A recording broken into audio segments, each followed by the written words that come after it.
Capturing the world. Hey, what's going on, y'all? This is David Carmichael II. And before we get into our new episode, I want to tell you about my brand, Capture the World. Capture the World is a black-owned streetwear brand from Hampton, Virginia. Capture the World represents the young generation of creatives around the world. Next up are millennials and Generation Z. What is a creative? A creative can be described as an individual that sees the world differently from everyone else. A creative can be looked at as a leader or a person that influences people with their gifts and talents. A creative uses their gift from God, not for money and fame, but for the greater good of the world. A creative thinks outside of the box and brings innovation in the world. Anyone from the young generation can be considered creative and capture the world, but those people that are ambitious, passionate, and have perseverance are the only ones that can bring their gifts and talents into fruition and capture the world. Are you a creative? Do you want to capture the world? Capture the World Apparel plans to provide the highest quality, high fashion, and give a unique look. You can visit our website at www.capturetheworldapparel.com. The world is yours. Capture it. This episode was recorded on November 27th, 2020. Hope you enjoy.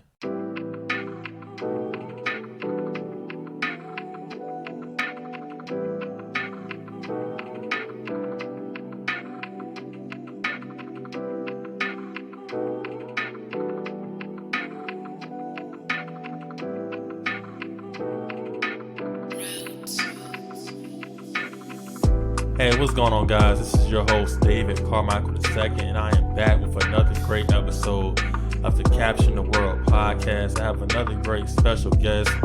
He is all the way from Belgium, so we're on different sides of the country right now, but it's all good. He goes by the name of Jeroen Corthout. Hopefully I said that right. How you doing today, sir? Yeah, I'm doing well. You? I'm doing great. So Jeroen, he is the co-founder and CEO of Salesflare.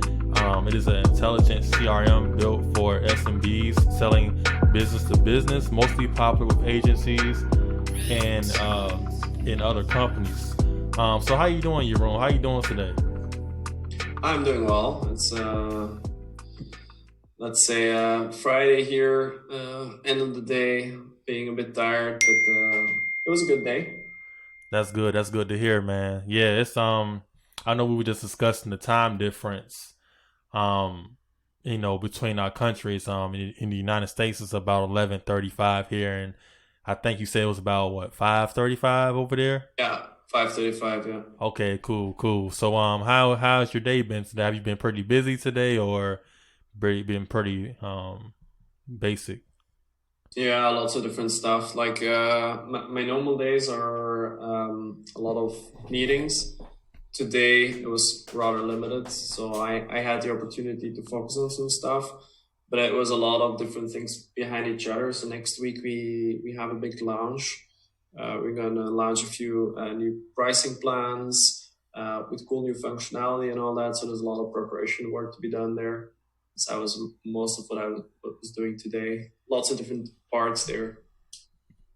That's good, man. So I know you said, in your bio you have a company. So let's just go like a little bit of background before you started doing that. Were you born and raised in Belgium, and to kind of describe that, and then growing up, and what kind of led you to develop this business? What interests did you have growing up, and what kind of led you to doing what you're doing now? Yeah, I was actually born in the US, but that from Belgian parents. My parents lived there for a while, and at some point we moved back to Belgium. My parents are originally from the Dutch speaking part, so that's where we lived most of our life. But when I was a kid, for instance, we also lived for a while in the French speaking part, close to Germany. But most of the time when I grew up was close to the Netherlands.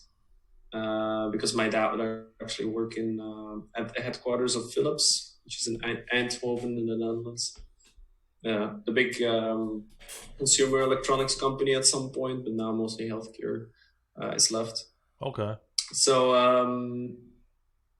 my dad is an engineer, like I said, always used to lead research organizations. My mom is an architect. It's much more about creating stuff.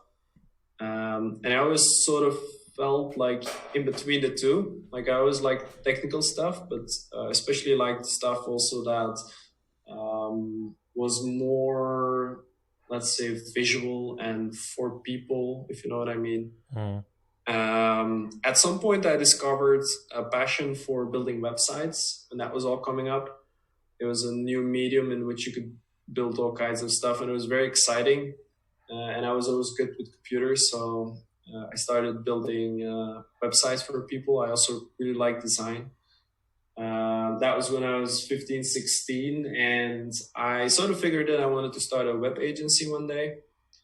Um, I ended up studying in engineering, just like my dad's. My brother actually did the same. I thought initially about computer engineering, but looking at during the open day, it seemed quite boring, and seemed like they were all nerds, and the things they were showing was also weird. So I ended up doing electronical engineering with business management. In the end, I went into biomedical engineering, and then went applying for different jobs. Never really found anything that suited my passions. It was always this pure engineering jobs.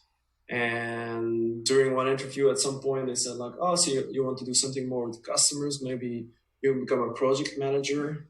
And then they made me do a test, and they decided I was not a good project manager. So that same evening, I was very frustrated, and I actually applied for business school because I thought that would then open up possibilities to actually do something with business, you know. Right.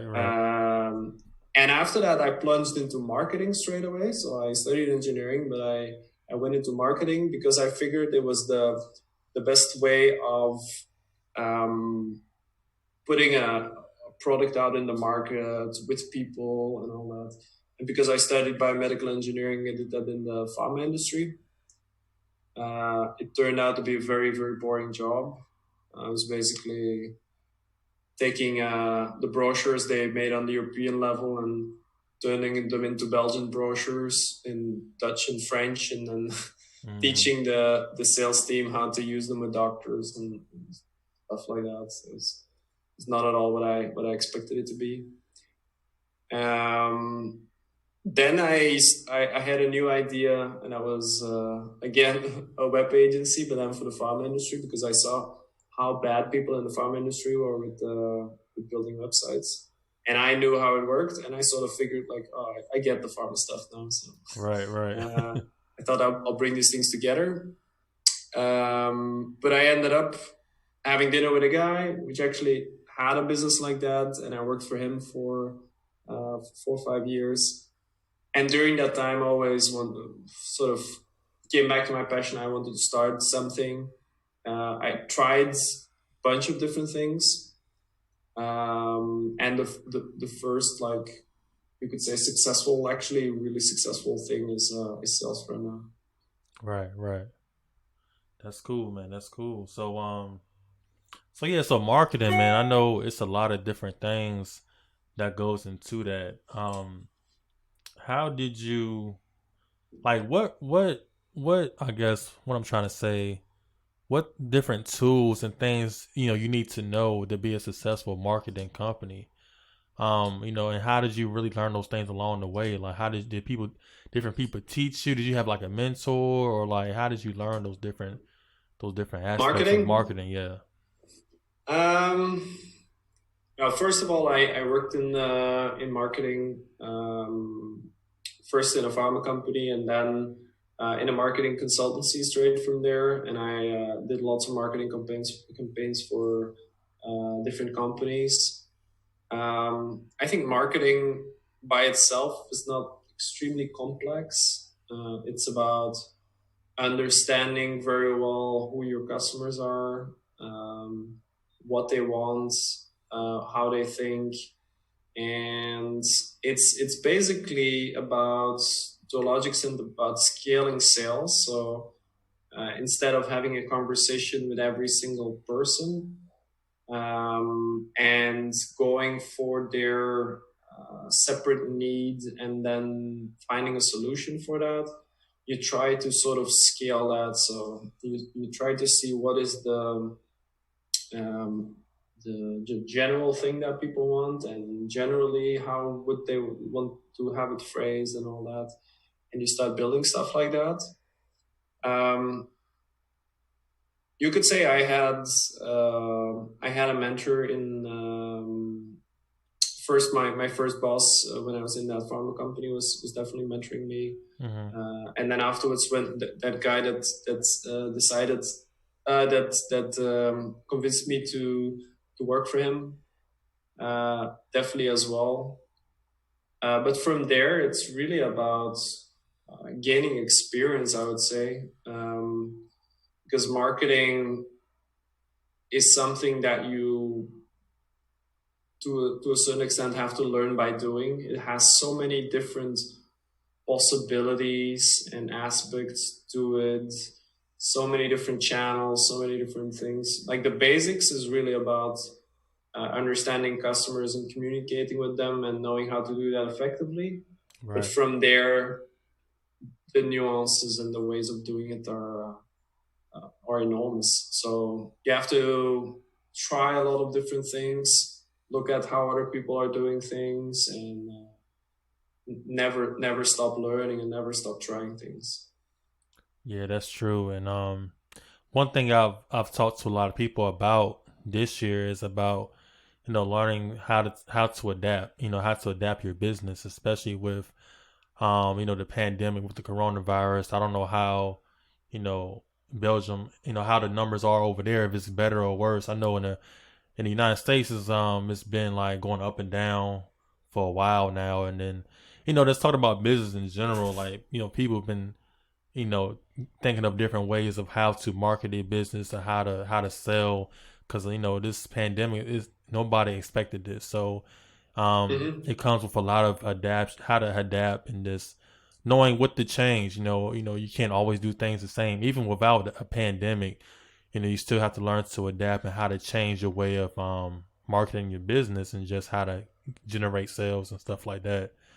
Yeah. So um, yeah, that's the thing that I've always been talking about different business owners this year. So Mm-hmm. yeah. Yeah, a lot of different things changed there, definitely. The biggest shift when it comes to sales, which is what we mostly enable with Salesflare, is that it all shifted remote, like everything shifted sort of remote. So, Mm-hmm. and that's for many people who are not used to it. It's kind of a big shift because it means that all of a sudden you cannot be straight in front of your prospect anymore. At least you can still do it on Zoom, I guess, but Right. That's they're true. they're they're sort of like at least two screens away from you, which is a whole different experience. People don't really know very well how to deal with that, because in a Zoom conversation, a lot of things can get lost. Like you only see people chest up, Yeah. well, most of the time at least. Maybe only their face, so you miss a lot of body language, which is in the end most of the communication. People are used to certain rituals when they go visit people, so that all goes away. The good thing about remote selling is that you're way more productive. Like you could fill your day with, let's say, 10 calls or something, while having 4 or 5 meetings in a row driving around is a huge accomplishment. You don't have to spend all that time in a car, in lobbies, in receptions, getting coffee with the guy with which you're going to have a meeting, all those kind of things. Right. You just hop on a call and you have a conversation. So productivity wise, it's a big gain, but it's much harder to make it personable. And there's a bunch of things you can do about that. I actually wrote a whole blog post on that. If you just type remote selling in Google, Mm-hmm. chances are high it's the first thing you see. Otherwise, you type Salesflare behind it, and you'll certainly see it. What did I want to say? Yeah, a lot of our customers have been having to make the switch, and it hasn't always been super easy on them, especially also when with the pandemic, their customer base was in many cases also affected. So what I've seen working most is when people sometimes shifted their businesses a bit when they needed to, Right. but very often also sharpened their targeting to be much more specific about the sort of people they approach with their business. Because if your success rate is slightly lower, you want to make sure that you focus on the people with which you can be most effective, even more than before.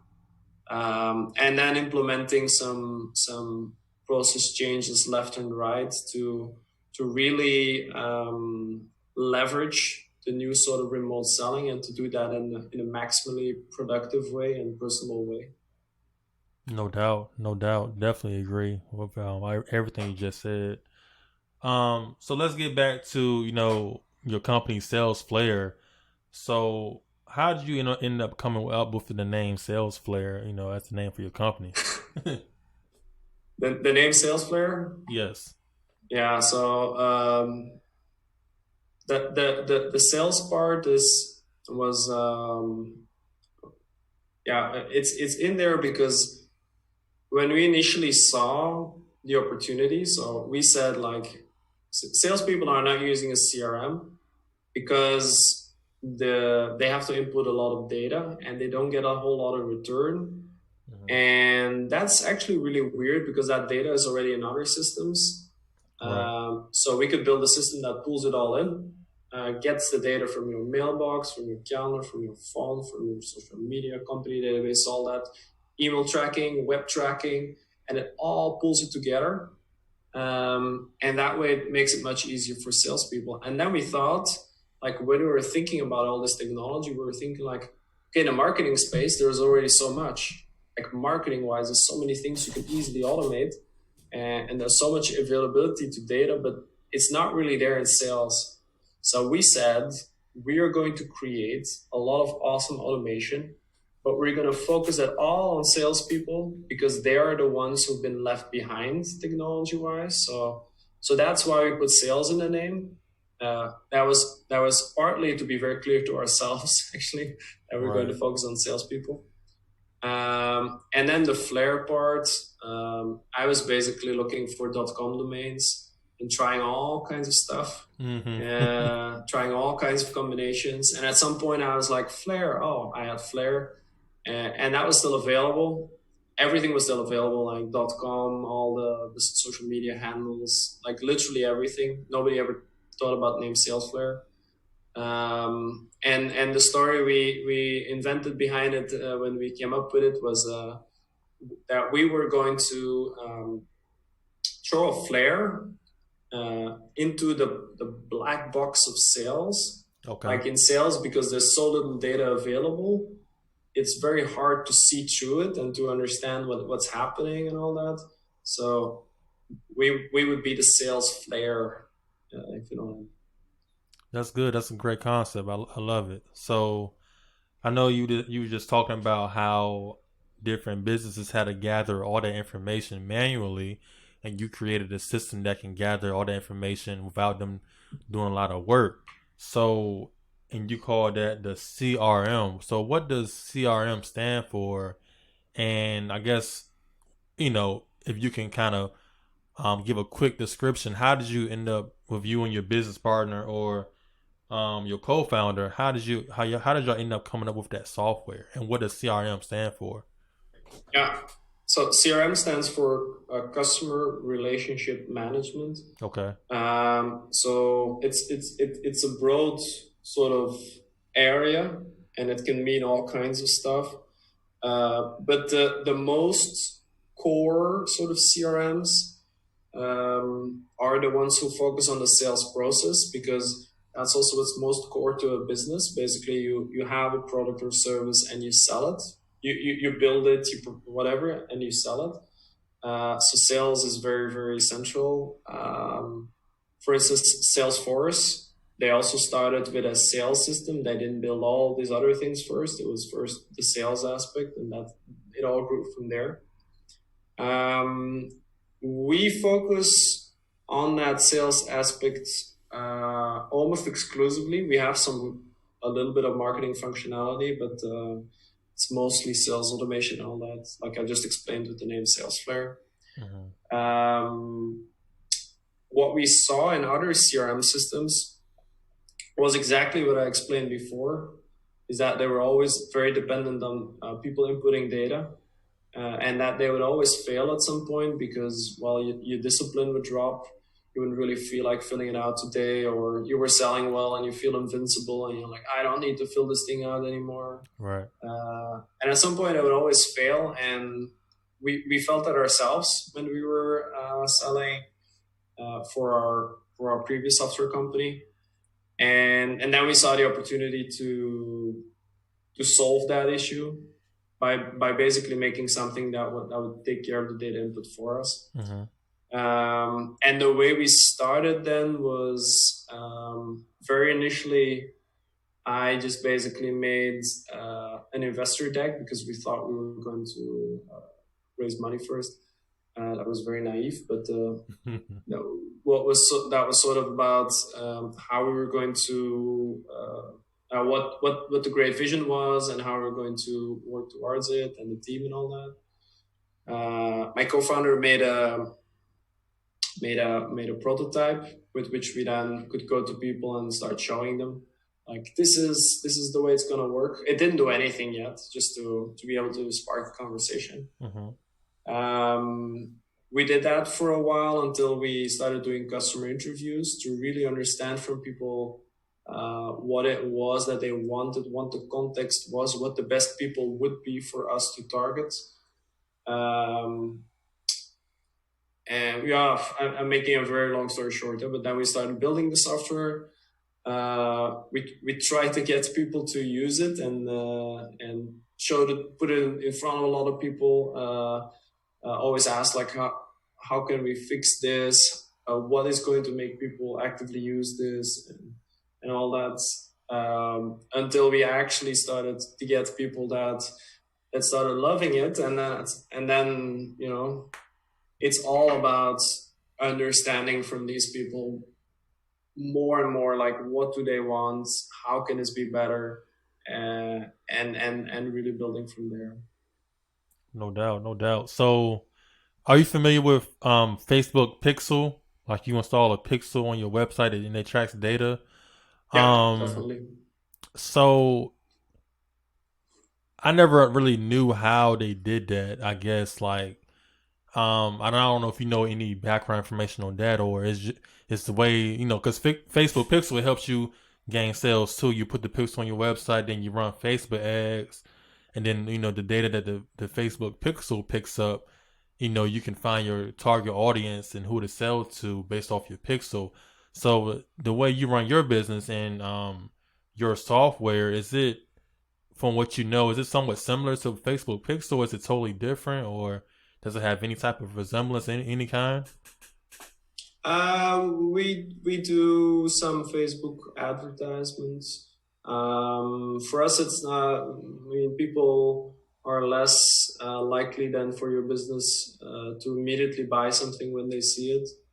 So for us, it's a little bit more of a longer game. But we definitely also have a Facebook pixel, and I suppose you retarget people. We do that as well. So people come to the site, they look at specific things, and then you stay top of mind for a bit because they might not have immediately bought. And then the second thing is, based on that Facebook pixel, Facebook can find you more people that basically are within your target audience, because they see, like, okay, these people are interested, then these other people might be interested as well. I actually have a theory about that it's Facebook says that they're going to find people with the same characteristics, but what they actually do is, if everybody installs a Facebook pixel, and somebody is on the side of your competitor, at that moment. And Facebook knows like, okay, so your side sells this, and the other one sort of sells the same to a similar target group. Mm-hmm. Then these people who are looking at your competitor's site will immediately start appearing in your lookalike audience, because they are basically at that moment buying stuff which is similar, which would make a whole lot more sense than to have some extremely smart AI looking at all the different characteristics of people and matching them up. And that's actually the experience I mostly have. Like, for instance, I click on a website to buy sneakers, Right. and just after I do that, Facebook starts showing me all these other websites that sell sneakers. Yep. That's how it goes. Yeah. Yeah, it's not based on fancy characteristics, if you ask me. It's just taking people from the one website and sending them to the other one. What they do. Right. Just send them different places. I know. Yeah, we all been through it. I click on like I might be looking at some clothes, like maybe it's Nike or something, and I might see like 5 different other Yeah. clothing companies, and I was just trying to look for Nike. I was like, I wasn't asking for none of this other stuff, but I'll take a look at it, but yeah, like you said, all they doing is sending people different places based on if it's similar or not. So yeah, that's how it normally goes. So as far as your company Salesflare, I know you was talking about earlier how in the beginning process you were trying to find different people that needed this software, and you were trying to Mm-hmm. show them how it worked. So and before I get into that, how long have you been in business? How long have you been a company? We've been in business for 6.5 years now. Okay, cool. So the initial process when you're showing people how your software works, how much of how many changes did you have to make to your software, from the first year to your 6th year? Was it like a lot of changes you had to make over time to kind of make it better, or how did that work? Uh, Thousands of little changes. Yeah. Mm-hmm. We actually have lots of different processes for all the different types of sort of. So we have bugs, things that are broken, and then we have big features that we can add, like big chunks of functionality we can add. But then we also have another type of thing, which is we call UX, but it's actually like you could call improvements. And those are in the initial stages when we started the company would often fall through the cracks because we had things that were broken and things we wanted to build, Mm-hmm. but these small improvements were not taken care of, at least in the first year or so. But as soon as we started introducing that made a big change, because now we could keep track of all these small little things in the customer experience, and all the small things that people wanted to have added, Right. much smaller than features. And we've literally done thousands of improvements and bug fixes over the last 6 years. Great. That's awesome, man. That's awesome. So you know, how many companies have you, been able to get your software to or sell your software to for this past 6 years? How many companies have you worked with? Uh, I don't know the total amount of companies. We have companies that come and go, of course, but what we measure is the amount of companies I use at the moment, and we're there a bit over 2,000 companies actively using the software. That's great, man. That's awesome. That's a great number right there. I love it. So, before we wrap this interview up, man, I just wanted to ask one more question.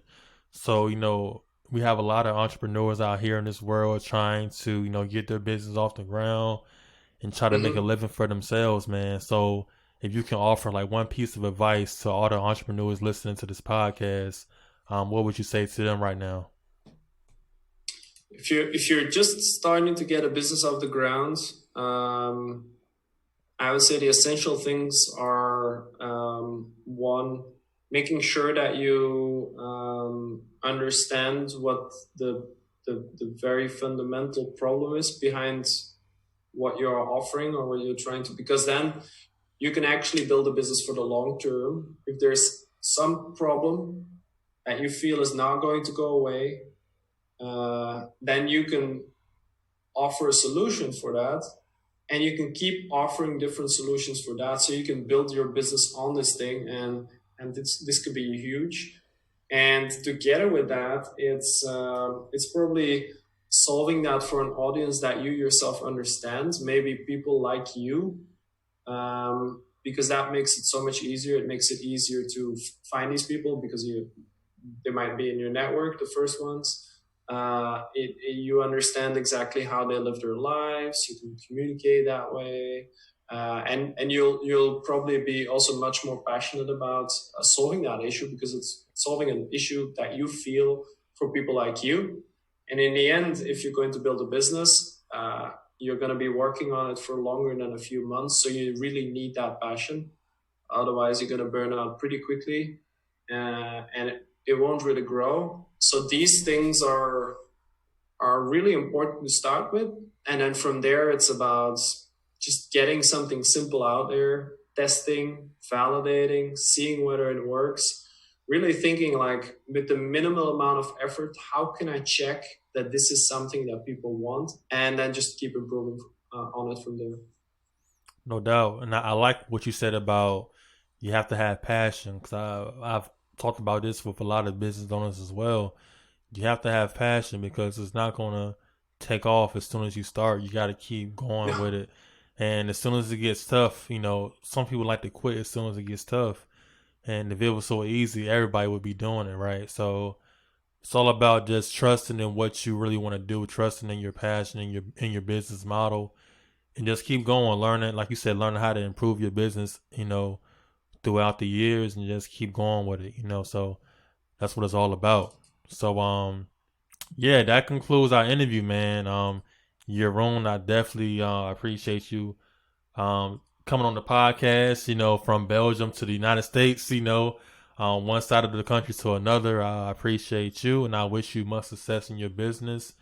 And before we go, do you want to tell everybody where they can, go to your website and your social media handles and everywhere they can find you? Yeah, you can find out more about Salesflare on salesflare.com. So that's Flare is Flare. And you can see the software, you can try it. So anywhere between 7 and 30 days, because we give you extra days on the trial as you set it up further. Okay. Because it's much more likely that you'll be successful if you set it up correctly. Just to be sure, it's for small and medium-sized businesses who sell B2B, who sell to other businesses. Otherwise, you're probably not a great match for the software. And then if you want to get in touch with me, you can connect with me on LinkedIn. Just send me a connection request with a message. Otherwise, I have no way of distinguishing you from all these spammers out there. But include a message, and I'll certainly connect with you, and we can have a chat. No doubt. I love it. So this is your host, David Carmichael II. And like I said before, special thanks to my guest, Jeroen from Belgium. His company, Salesflare. Make sure y'all check him out. If you have a small or medium-sized business that does business to business, feel free to check out his software. And just like you said, connect with him and just, find out all about it. And I want to give a special shout out to all of our Spotify listeners, Apple Podcast listeners, YouTube listeners. Thank y'all for continuing to listen to our show, and being in tune with all of our special business owners and all our guests. This is another episode. We'll see y'all on the next one, man. Y'all be safe. Y'all be good. Y'all have a great one. Peace.